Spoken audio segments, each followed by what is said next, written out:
El sol aún no había asomado por sobre los picos orientales, pero el día ya estaba caluroso. Al llegar a la primera cuesta empinada del camino, a unos cuantos kilómetros del pueblo, don Juan se detuvo a la vera de la carretera pavimentada. Se sentó junto a unas enormes rocas arrancadas de la faz de la montaña cuando la dinamitaron para abrir el camino. Me hizo señas para que me sentara a su lado. Por lo general parábamos ahí para hablar o descansar cuando íbamos en camino a las montañas. Esta vez, don Juan anunció que el viaje sería largo y que hasta podríamos quedarnos en las montañas varios días. Hay muchas cosas que discutir, dijo don Juan, así que vayamos al grano de una buena vez. El tercer centro abstracto se llama los trucos del espíritu, o los trucos de lo abstracto, o el acecharse a sí mismo, o el desempolvar el vínculo con el intento. Me sorprendió la andanada de nombres, pero no dije nada. Esperé a que continuara con su explicación. Y otra vez, como el caso del primer y el segundo centro abstracto, hay una historia básica, continuó. La historia dice que después de tocar la puerta del hombre de quien ya hablábamos sin tener ningún éxito, el espíritu siguió el único camino posible, el ardid. Después de todo, el espíritu había resuelto sus dificultades anteriores, como el hombre por medio del ardid. Era obvio que si quería que ese hombre le prestara atención debía engatusarlo de nuevo. De esa manera el espíritu empezó a instruirlo en los misterios de la brujería, y así es como el aprendizaje de la brujería se transformó en lo que es una ruta de artificio y subterfugio. La historia dice que el espíritu engatusó al hombre haciéndolo cambiar una y otra vez de niveles de conciencia, con el fin de explicarle en ambos reinos cómo ahorrar energía y reforzar su vínculo de conexión. Don Juan me dijo que si aplicábamos esta historia a un ambiente moderno, nos encontraríamos con el caso del Nahual, conducto viviente del espíritu, que repite la estructura de ese centro abstracto y recurre al artificio y al subterfugio para enseñar. Dejó de hablar súbitamente y se levantó. Luego echó a andar hacia la cordillera de las montañas. Aceleré el paso y comenzamos nuestro ascenso. Muy entrada la tarde alcanzamos la cima de las altas montañas. Aún en esa altitud hacía mucho calor. Durante todo el viaje seguimos una brecha casi invisible. Por fin llegamos a un pequeño claro. Era un antiguo puesto de vigilancia que dominaba el norte y el oeste. Nos sentamos ahí y don Juan rodó la conversación sobre las historias de la brujería. Dijo que yo ya había oído la historia de cómo el intento se manifestó al Nahual Elías y de cómo el espíritu tocó la puerta del Nahual Julián. También había oído la historia de cómo él mismo se había hallado con el espíritu, y por cierto, me sabía de memoria la historia de cómo me había yo encontrado con el abstracto. Declaró que todas estas historias poseían la misma estructura, solo diferían los personajes. Cada historia era una tragicomedia abstracta con un actor abstracto, el intento y dos actores humanos, el nahual y su aprendiz. El guión era el centro abstracto. Pensé que al fin había comprendido yo lo que era un centro abstracto, pero no podía explicar del todo, ni siquiera a mí mismo, qué era lo que yo comprendía, mucho menos explicárselo a don Juan. Cuando traté de exponer mis pensamientos, me encontré balbuceando. Don Juan parecía estar familiarizado con mi estado mental. Sugirió que reposara y me limitara a escucharlo. Dijo que su siguiente relato trataría sobre el proceso que emplea un nahual para llevar a su aprendiz al reino del espíritu, un procedimiento que los brujos llaman quitar el polvo del vínculo de conexión con el intento. Ya te conté la historia de cómo el nahual Julián me llevó a su casa, después que me hirieron, y cómo cuidó de mi herida hasta recuperarme, continuó don Juan. Pero nunca te conté cómo le quitó el polvo a mi vínculo con el intento, cómo me enseñó a acecharme a mí mismo. Lo primero que hace un nahual con su aprendiz es jugarle una treta. En otras palabras, le da un empellón en el vínculo con su espíritu. Hay dos formas de hacerlo. Una es por medios seminormales, como lo hice contigo, y la otra es directamente por medio de la brujería, como mi benefactor lo hizo conmigo. Don Juan volvió a contarme cómo su benefactor había convencido a la gente, amontonada a su alrededor, de que él era hijo suyo y que necesitaba llevarlo a casa porque estaba herido. Pagó a unos hombres para que cargaran a don Juan, inconsciente debido al impacto de la bala y a la pérdida de sangre. Día después, don Juan recobró el conocimiento y se encontró con un indefenso y amable viejecito y su voluminosa esposa cuidando de su herida. El viejecito dijo que su nombre era Belisario, que su esposa era una famosa curandera y que ambos le estaban curando su herida. Don Juan les dijo que él no tenía dinero para pagarles. Belisario sugirió que cuando se recuperara se podría arreglar alguna forma de pago. Don Juan dijo que estaba totalmente confundido, lo que no era nada nuevo para él. En ese entonces él apenas tenía 20 años y era un indio imprudente y musculoso, sin sesos, sin educación y con un carácter horrendo. No tenía ningún concepto de la gratitud, aunque le parecía que era muy amable de parte del viejo y de la esposa el haberlo ayudado. Su intención era esperar hasta que su herida sanara y después esfumarse de la casa sin decir ni gracias ni adiós. Cuando se recuperó lo suficiente y estaba listo para huir, el viejo Belisario lo llevó a un cuarto vacío y entre susurros temblorosos le reveló que la casa donde estaban no le pertenecía a él, sino a un hombre monstruoso que él lo tenía a él y a su mujer prisioneros. Le pidió a don Juan que lo ayudara a escapar de su tormento y cautiverio. Antes de que don Juan pudiera responder, un verdadero monstruo, como de un cuento de ogros, se precipitó dentro del cuarto, como si hubiera estado escuchando tras la puerta. Era de un color gris verduzco, tenía la cara de un pez y un solo ojo inmóvil en medio de la frente. Era tan grande que apenas cabía en el cuarto. Lanzó un zarpazo a don Juan, siseando como una serpiente, listo para deshacerlo. El susto de don Juan fue tan tremendo que se desmayó al instante. Fue magistral la manera como mi benefactor dio un empellón a mi vínculo con el espíritu, continuó. Claro, está que me había hecho entrar en un estado de conciencia acrecentada antes de la entrada del monstruo, y lo que en realidad vi, como si fuera un hombre monstruoso, fue algo que los brujos llaman un ser inorgánico, lo cual es simplemente energía sin forma. Don Juan dijo que eran incontables las diabluras que su benefactor hizo a sus aprendices, provocando siempre situaciones chistosísimas, pero bochornosas para quienes las sufrían, especialmente para él, cuya seriedad y rigidez lo hacían el blanco perfecto para las bromas didácticas de su benefactor. Agregó, como si acabara de ocurrírsele, que, huelga decirlo, su benefactor era quien se entretenía más que nadie con esas bromas. Si tú crees que me río de ti, lo cual hago, eso no es nada comparado con la forma en que él se reía de mí, continuó don Juan. Mi diabólico benefactor había aprendido a llorar cuando quería ocultar su risa. No te puedes imaginar cómo lloraba al principio de mi aprendizaje. Continuando con su historia, don Juan señaló que su vida nunca fue la misma tras el espanto de ver, de ver ese hombre monstruoso. Su benefactor para que así fuera. Don Juan explicó que una vez que una Nahual ha puesto en juego los trucos del espíritu, tiene que hacer lo imposible para mantener a sus discípulos en línea, especialmente a su discípulo Nahual. Este esfuerzo para mantenerlos en carril puede tomar dos rumbos. Puede ser muy fácil porque el aprendiz es tan disciplinado y sensato que su decisión es todo lo que necesita a fin de entrar al mundo de los brujos, como en el caso de la joven Thalía, o es la dificilísima labor de convencer a un aprendiz que no tiene ni disciplina ni sensatez.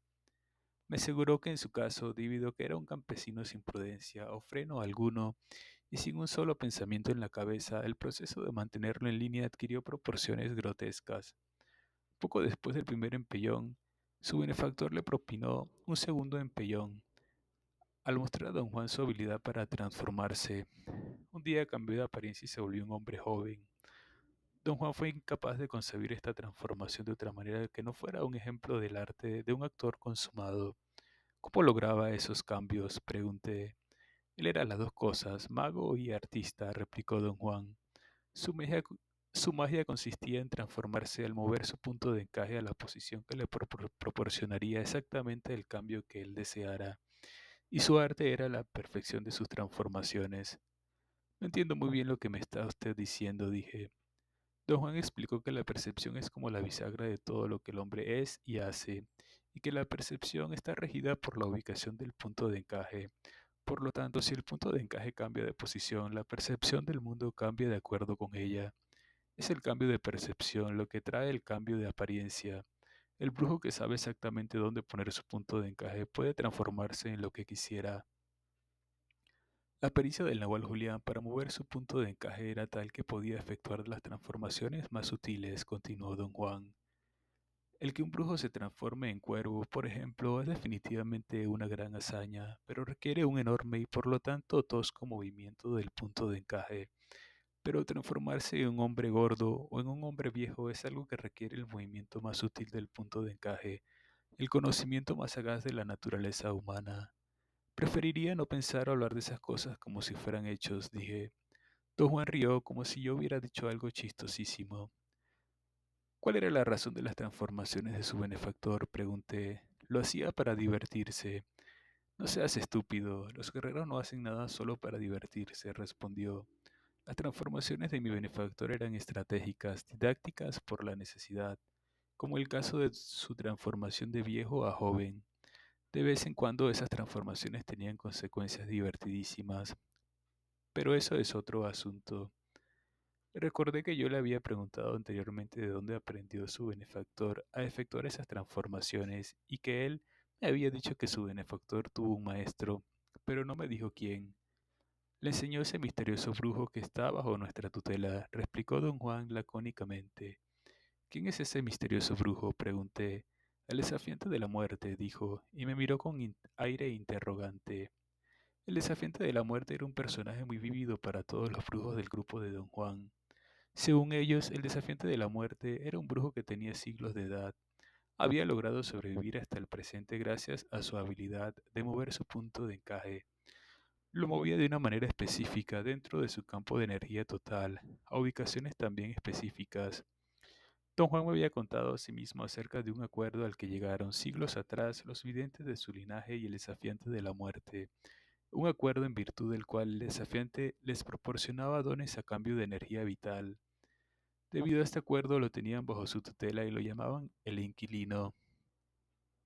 Don Juan me había explicado que los brujos de la antigüedad eran expertos en mover el punto de encaje y al moverlo descubrieron cosas extraordinarias sobre la percepción, pero también descubrieron cuán fácil es perderse en aberraciones. La situación del desafiante de la muerte era, para don Juan, un ejemplo clásico de cómo los brujos se pierden en una aberración. Don Juan acostumbraba a repetir cada vez que era pertinente que si el punto de encaje es empujado por alguien que no solo lo ve, sino que al mismo tiempo posee la energía suficiente para moverlo, éste se desliza dentro de la bola luminosa a la ubicación que aquel que lo empuja indique, puesto que su resplandor es suficiente para iluminar los campos filiformes de energía que toca. La percepción resultante es de un nuevo mundo, tan completo como el mundo de nuestra percepción normal. Cordura y fortaleza, por lo tanto, son esenciales en los brujos para tratar con el movimiento del punto de encaje. Continuando con su relato, don Juan dijo que él no tardó en acostumbrarse a la idea de que el viejecito que le había salvado su vida era en realidad un joven disfrazado de viejo. Pero un día el joven se convirtió otra vez en el viejo Belisario que don Juan conoció en un principio.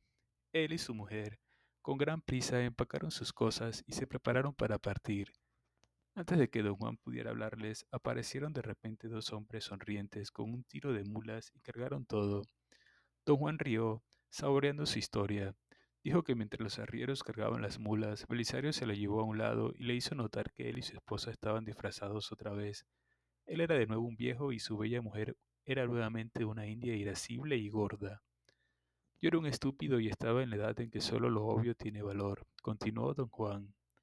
Tan solo un par de días antes había visto su increíble transformación de un viejecillo enteco de como 70 años a un vigoroso joven de cerca de 25 y había aceptado la explicación de que su vejez era solo un disfraz.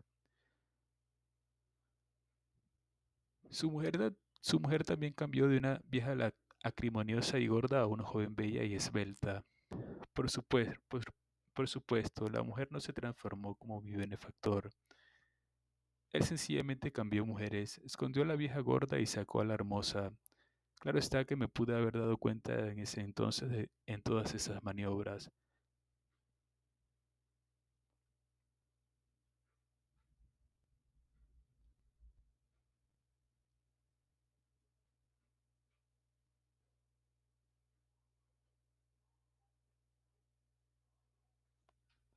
Tan solo un par de días antes había visto su increíble transformación de un viejecillo enteco de como 70 años a un vigoroso joven de cerca de 25 y había aceptado la explicación de que su vejez era solo un disfraz. Su mujer también cambió de una vieja acrimoniosa y gorda a una joven bella y esbelta. Por supuesto, la joven no se transformó como benefactor. Él sencillamente cambió mujeres, escondió a la vieja gorda y sacó a la hermosa. Claro está que me pude haber dado cuenta desde entonces de todas esas maniobras, pero la sabiduría siempre nos llega a gota y muy dolorosamente. Don Juan dijo que el viejecito lo abrazó para despedirse y le aseguró que su herida estaba curada, a pesar de que todavía no se sentía del todo bien. Después, con una voz que reflejaba una verdadera tristeza, le murmuró al oído: le has gustado muchísimo a ese monstruo, tanto que nos ha dejado en libertad a mí y a mi mujer, y te ha tomado a ti como su único sirviente.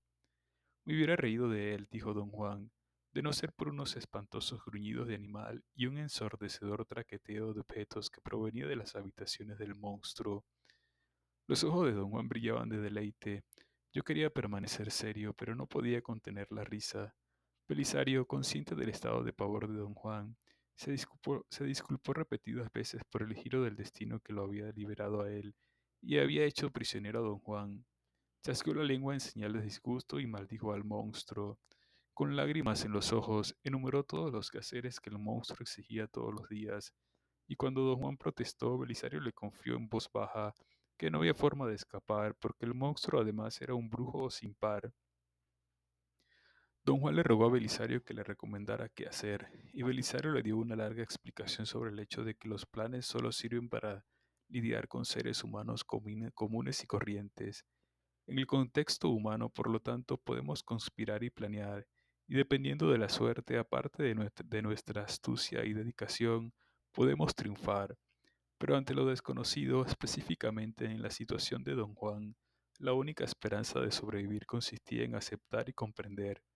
Belisario le confesó a don Juan, en un murmullo apenas audible, que con objeto de asegurarse de que el monstruo nunca lo perseguiría, se iba al estado de Durango para aprender brujería. Le preguntó a don Juan si él consideraba lo mismo, la posibilidad de aprender brujería para librarse del monstruo, y don Juan, horrorizado ante el mero pensamiento de la brujería, dijo que no quería tener nada con los hechiceros. Don Juan se apretó los costados, riendo, y admitió que divertía imaginar cuánto habría disfrutado su benefactor con ese diálogo entre ellos, en especial cuando él, en un paroxismo de horror, rechazó la invitación, hecha en buena fe, para aprender brujería, diciendo: yo soy un indio, nací para odiar y temer la brujería. Belisario intercambió miradas con su mujer y su cuerpo empezó a sacudirse como en convulsiones. Don Juan lo observó con más atención y se dio cuenta de que estaba sollozando en silencio, obviamente herido por el rechazo. Su mujer tuvo que sostenerlo hasta que dejó de llorar y recobró la compostura. Cuando ya salían de la casa, Belisario le dio a don Juan otro consejo. Le dijo que debía tener en cuenta dos cosas: que el monstruo aborrecía a las mujeres y que don Juan debía mantenerse muy alerta por si aparecía un reemplazante y sucedía que el monstruo le cobraba a precio, al punto de querer cambiar de esclavo, pero que no pusiera en ello muchas esperanzas, pues iban a pasar años antes de que siquiera pudiera salir de la casa. Al monstruo, al monstruo le gustaba asegurarse de que sus esclavos le eran leales, o cuando menos obedientes. Don Juan no pudo soportar más. Se desmoronó en llanto y le dijo a Belisario que a él nadie lo esclavizaría. En todo caso, siempre podía suicidarse. El anciano, muy conmovido por ese arranque, confesó haber sentido exactamente lo mismo. Pero caramba, el monstruo era capaz de leer los pensamientos, y cada vez que intentó quitarse la vida, se lo había impedido de inmediato. Belisario se ofreció otra vez a llevarse a don Juan con él para aprender brujería como la única solución posible. Don Juan le dijo que su solución era como saltar de la sartén al fuego. Belisario empezó a llorar a gritos y abrazó a don Juan. Maldijo el momento en que le había salvado la vida y juró que él no tenía ni la menor idea de que fueran a cambiar puestos. Se sonó la nariz y mirando a don Juan con ojos ardientes dijo: la única manera de sobrevivir es si te disfrazas. Si no eres listo, el monstruo puede robarte el alma y convertirte en un idiota que solo hace sus quehaceres. Qué lástima que yo no tengo tiempo de enseñarte a ser actor. Y lloró aún más. Don Juan, ahogado en lágrimas, le pidió que le enseñara cómo disfrazarse, porque él ni siquiera podía concebir lo que era un disfraz. Belisario le confió que el monstruo tenía muy mala vista y le recomendó experimentar con cualquier ropa que le agradara. Tenía después de todo muchos años por delante para probar diferentes disfraces. Abrazó a don Juan en la puerta, llorando abiertamente. Su esposa le tocó la mano a don Juan con timidez y se fueron. Nunca en toda mi vida he sentido tal pánico y tal desesperación, dijo don Juan. El monstruo hacía resonar los trastes dentro de la casa como si me esperara con impaciencia. Me senté en la puerta y gemí como perro adolorido. Después vomité de puro miedo. Don Juan dijo que pasó horas sentado allí sin poder moverse. No se atrevía ni a huir ni a entrar.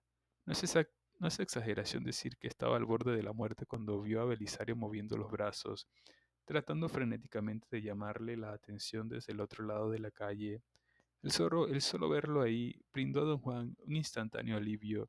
Belisario estaba agazapado con la acera, vigilando la casa.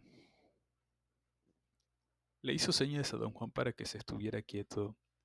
Después de un rato horriblemente largo, Belisario gateó unos cuantos metros y agazapó otra vez, quedando completamente inmóvil.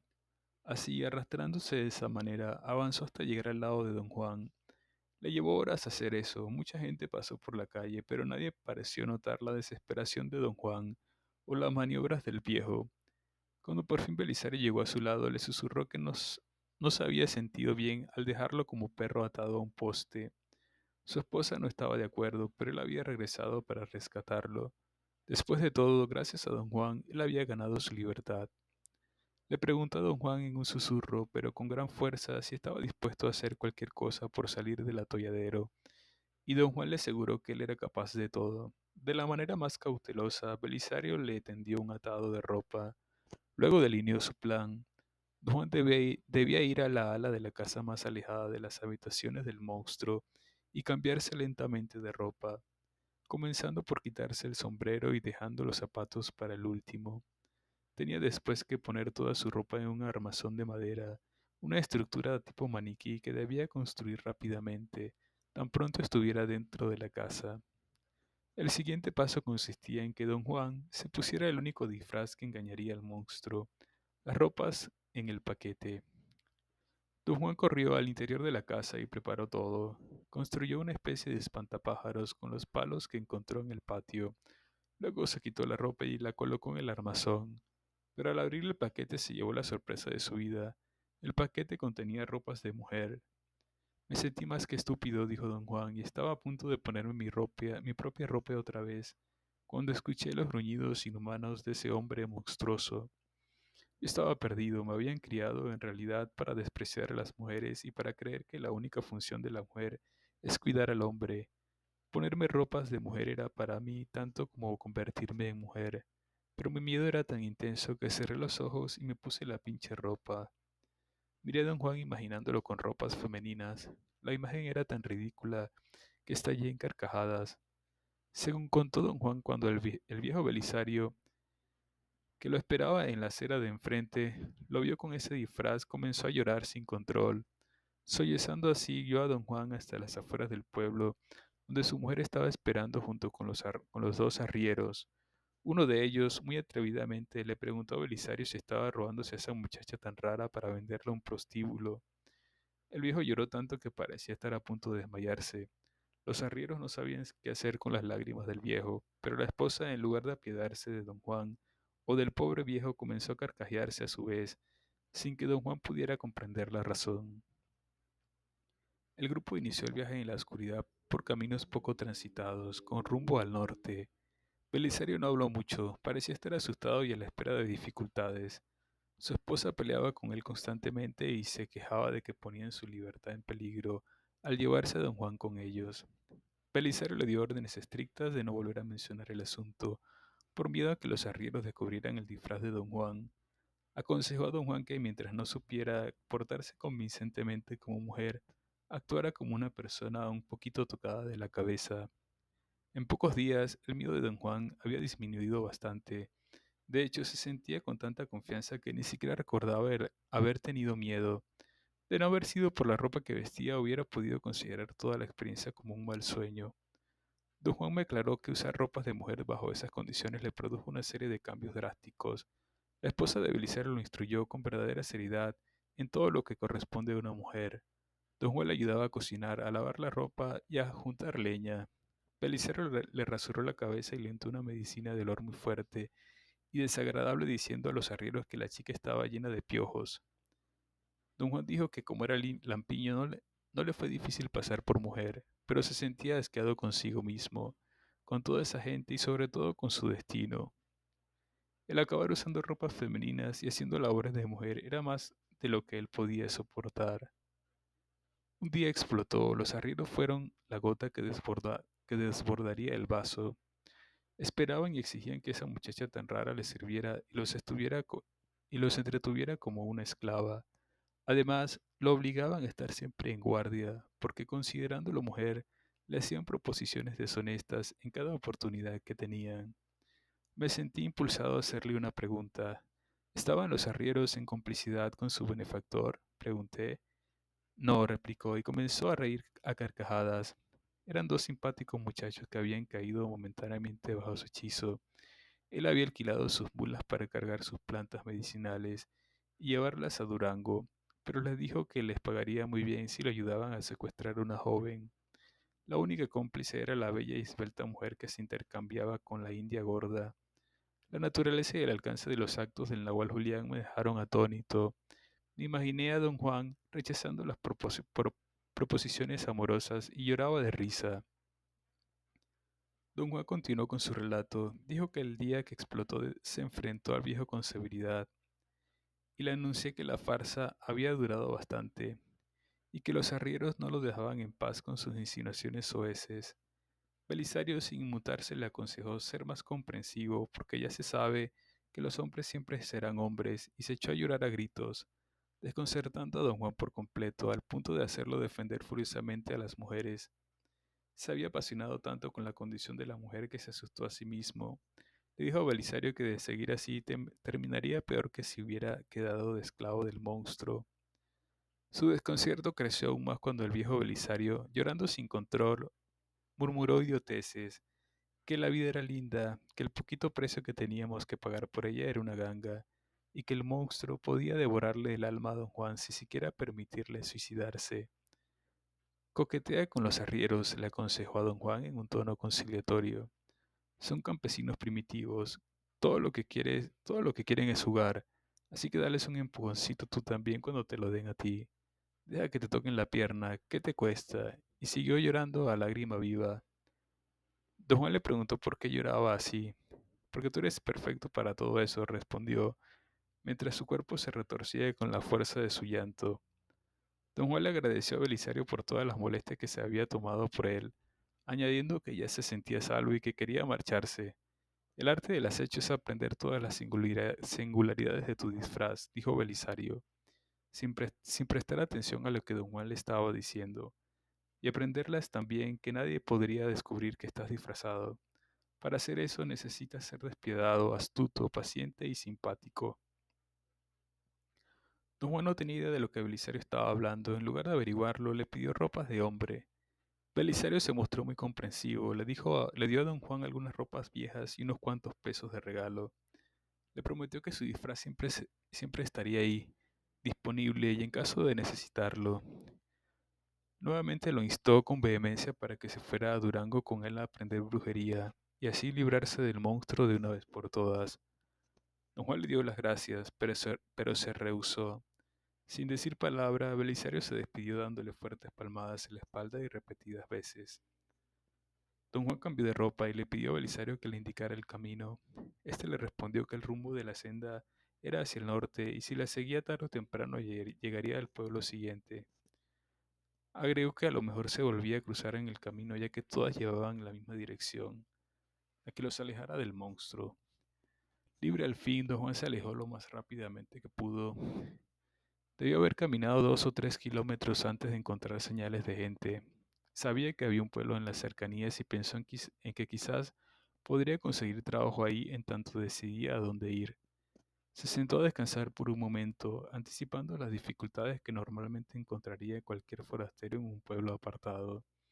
De pronto, con el rabillo del ojo, alcanzó a ver un movimiento entre los matorrales que bordeaban la senda. Tuvo la sensación de que alguien lo observaba.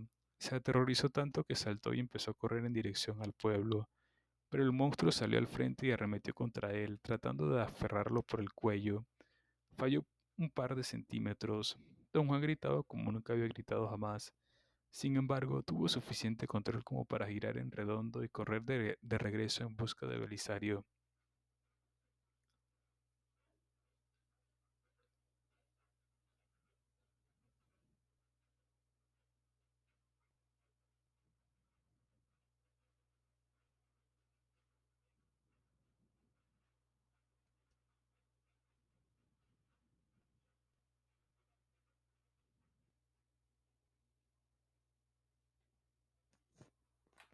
Mientras don Juan corría para salvar la vida, el monstruo iba tras él, abriéndose paso entre los arbustos.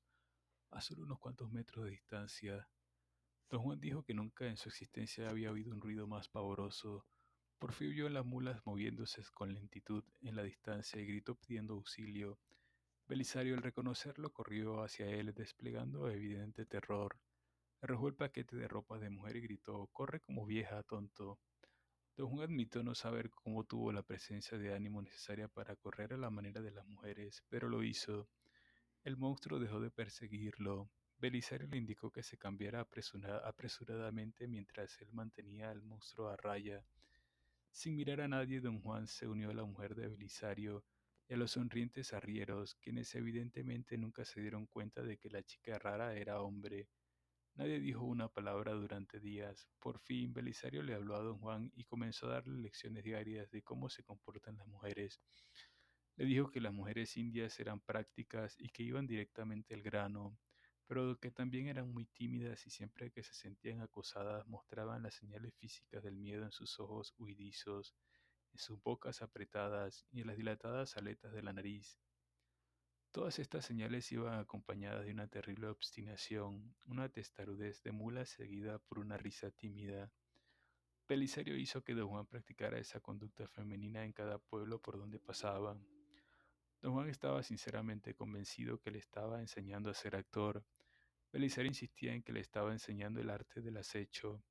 Le dijo a don Juan que el acecho es un arte aplicable a todo y que consiste de cuatro facetas: el no tener compasión, el ser astuto, el tener paciencia y el ser simpático. Otra vez sentí el impulso de romper el hilo de su relato. Pero no es que el acecho se enseña en la conciencia acrecentada profunda, pregunté. Por supuesto, replicó con una sonrisa. Debes comprender que, para algunos hombres, usar ropa de mujer es la puerta de entrada a la conciencia acrecentada. Para mí lo fue. De hecho, vestir a un brujo macho de mujer es más eficaz para entrar a la conciencia acrecentada que empujar su punto de encaje, pero más difícil de ejecutar. Don Juan dijo que su benefactor lo entrenaba diariamente en las cuatro facetas, los cuatro modos del acecho, e insistía en que don Juan comprendiera que no tener compasión no significaba ser grosero, ser astuto no significaba ser cruel, tener paciencia no significaba ser negligente, y ser simpático no significaba ser estúpido. Me enseñó que esas cuatro disposiciones de ánimo debían ser perfeccionadas hasta que fueran tan sutiles que nadie las pudiera notar. Creía que las mujeres eran acechadoras innatas y convencido de ello sostenía que solo en ropa de mujer podía un hombre aprender el arte del acecho. Fui con él a cada mercado de cada pueblo por el que pasamos. Regateaba con todo el mundo, continuó don Juan. Mi benefactor se hacía a un lado y me observaba. No tengas compasión de nadie, pero sé encantador, me decía. Sé astuto, pero muy decente. Ten paciencia, pero sé activo. Debes ser muy simpático y al mismo tiempo aniquilador. Solo las mujeres pueden hacer eso. Si un hombre actúa de ese modo, se lo toma por afeminado. Y como para asegurarse de que don Juan se mantuviera en línea, el hombre monstruoso aparecía de cuando en cuando. Don Juan lo alcanzó a ver merodeando por el campo. Lo oía en especial después de que Belisario le palmeaba vigorosamente la espalda. supuestamente para aliviarle un agudo dolor nervioso en el cuello. Don Juan rió diciendo que no tenía la menor sospecha de que con las palmadas lo hacía entrar en la conciencia acrecentada. Nos llevó un mes llegar a la ciudad de Durango, dijo don Juan. En ese mes tuve una pequeña muestra de las 4 disposiciones del acecho. Esto en realidad no me cambió mucho, pero me brindó la oportunidad de tener un indicio de lo que es estar en los zapatos de una mujer.